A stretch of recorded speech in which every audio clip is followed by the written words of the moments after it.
नमस्कार दोस्तों, स्वागत है आप लोग के अपने यूट्यूब चैनल स्टडी पॉइंट 11 में। दोस्तों एसएससी एमटीएस हवलदार परीक्षा 2022 6 जुलाई थर्ड शिफ्ट के जितने भी प्रश्न मेरे पास अवेलेबल है वे सारे प्रश्न हम लोग डिस्कस करेंगे, एनालाइज करेंगे। काफ़ी इंपॉर्टेंट है यह वीडियो अगर आपका एग्ज़ाम भी एमटीएस का है तो। दोस्तों मैं एक और बात बता दूं कि आरआरबी ग्रुप डी का अगर आपने फॉर्म भरा है तो आप इस चैनल को सब्सक्राइब कर सकते हैं, क्योंकि उस समय भी ये चैनल आपका एनालिसिस कराएगा आरआरबी ग्रुप डी का। तो काफ़ी इम्पोर्टेंट है आज का वीडियो और लगातार मैं वीडियो आप लोग को जारी कर रहा हूँ एनालिसिस का। आप लोग उसको देखिए और आगे चल के आपके एग्ज़ाम में काफ़ी मदद मिलेगा। चलिए शुरुआत करते हैं पहले प्रश्न से। तो पहला प्रश्न है कि अप्रैल 2022 में बंगाल के उपचुनाव में आसनसोल से कौन विधायक निर्वाचित हुए? तो शत्रुघ्न सिन्हा जी आसनसोल से विधायक निर्वाचित हो गए। अभी हाल ही में ये चुनाव हुआ था, बंगाल के उपचुनाव। दोस्तों शत्रुघ्न सिन्हा जो कि बिहार से हैं, ये आप लोग याद रखेंगे। और इनका एक बहुत फेमस डायलॉग था, खामोश। अब देखते हैं नेक्स्ट प्रश्न को। गाजी की उपाधि किसको दिया गया था? तो गाजी का उपाधि दोस्तों बाबर को दिया गया था। और ये कब? तो खानवा की युद्ध जब जीते थे तब इनको यह उपाधि दी गई थी। नेक्स्ट प्रश्न आपके एग्जाम में आया था कि निशागंधी नृत्य उत्सव किस राज्य से संबंधित है? तो यह नृत्य केरल से संबंधित है, निशागंधी नृत्य उत्सव। आप लोग ध्यान रखेंगे कि नृत्य और उत्सव से काफ़ी प्रश्न बन रहे हैं, आप लोग ध्यान रखें और इस टॉपिक को क्लियर करके ही एग्जाम में बैठे। अगला प्रश्न आपसे पूछा गया कि टोक्यो ओलंपिक में गोल्ड मेडल किसको मिला था? तो नीरज चोपड़ा। सेकंड शिफ्ट में भी नीरज चोपड़ा से प्रश्न पूछा गया था और थर्ड शिफ्ट में भी नीरज चोपड़ा से प्रश्न पूछा गया है कि टोक्यो ओलंपिक में गोल्ड मेडल किसको मिला? नीरज चोपड़ा। और भाला फेंक से, ये भी आप लोग ध्यान में रखेंगे। नेक्स्ट प्रश्न आपसे एग्जाम में पूछा गया था कि पतेती उत्सव किस समुदाय के द्वारा मनाया जाता है? तो पारसी समुदाय जो है इसके द्वारा पतेती उत्सव मनाया जाता है, ये आप लोग ध्यान रखेंगे। नेक्स्ट प्रश्न देख लेते हैं। फंडामेंटल राइट कहाँ से लिया गया था? जो हमारे संविधान में फंडामेंटल राइट है, मौलिक अधिकार है, कहाँ से लिया गया है? तो याद रखेंगे संयुक्त राज्य अमेरिका से इसका राइट आंसर था।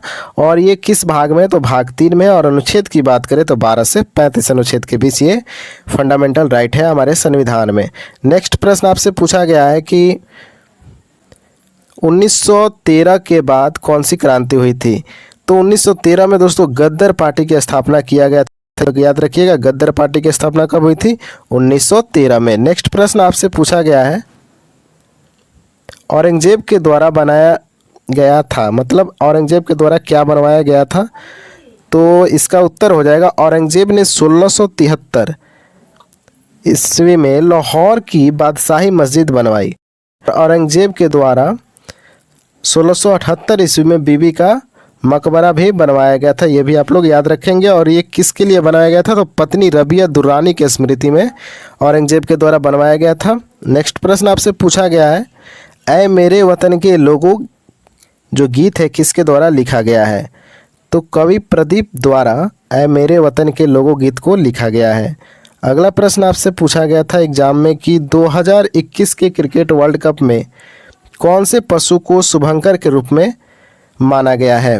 तो जो 2021 का वर्ल्ड कप हुआ था यानी आईसीसी T20 वर्ल्ड कप जो जीता है ऑस्ट्रेलिया, ये भी आपको ध्यान में रखना है। उप विजेता रहा था न्यूजीलैंड, जो कि सेकंड शिफ्ट में प्रश्न पूछा गया था। तो शेर, बाघ, घोड़ा, हाथी को शुभंकर माना गया था 2021 के वर्ल्ड कप का। नेक्स्ट प्रश्न आपसे पूछा गया था भारत और श्रीलंका के बीच कौन सा सेतु है?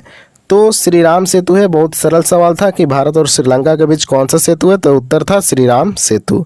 नेक्स्ट प्रश्न आपसे पूछा गया है कि अभिनव बिंद्रा की आत्मकथा का नाम क्या है? तो a shot at history my obsessive journey to Olympic gold, ये था अभिनव बिंद्रा का आत्मकथा। याद रखिएगा, आपसे भी पूछा जा सकता है।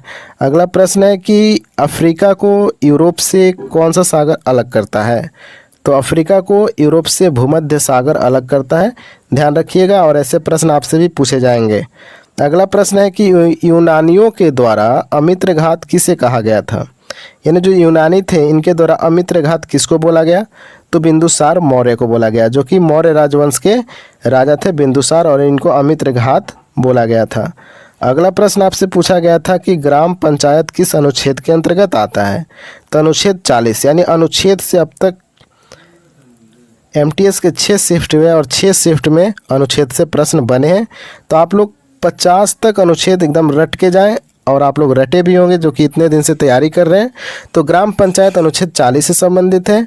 अगला प्रश्न आपसे पूछा गया था कि किसी भी राज्य का विधानसभा का कार्यकाल कितने वर्ष का होता है? तो 5 वर्ष का होता है। किसी भी राज्य का विधानसभा का कार्यकाल 5 ईयर्स का होता है।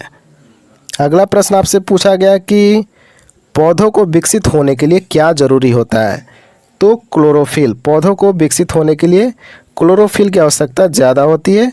अगला प्रश्न आपसे पूछा गया 2011 की जनसंख्या के अनुसार किस राज्य का जनसंख्या सर्वाधिक है? तो उत्तर प्रदेश। घनत्व क्या है? तो बिहार में अगर देखा जाए घनत्व में सबसे 1 नंबर पे था और जनसंख्या में उत्तर प्रदेश। यानी जनसंख्या घनत्व पूछे तो बिहार उत्तर होगा और केवल जनसंख्या पूछे तो उत्तर प्रदेश। और मैं बता दूं 2011 जनगणना से अब तक 6 शिफ्ट में 6 सवाल पूछ लिए गए हैं। तो आप लोग भी 2011 की जनगणना को देख कर ही जाएं। 2021 के रिपोर्ट के अनुसार किस राज्य में सर्वाधिक बेरोजगारी बढ़ी है?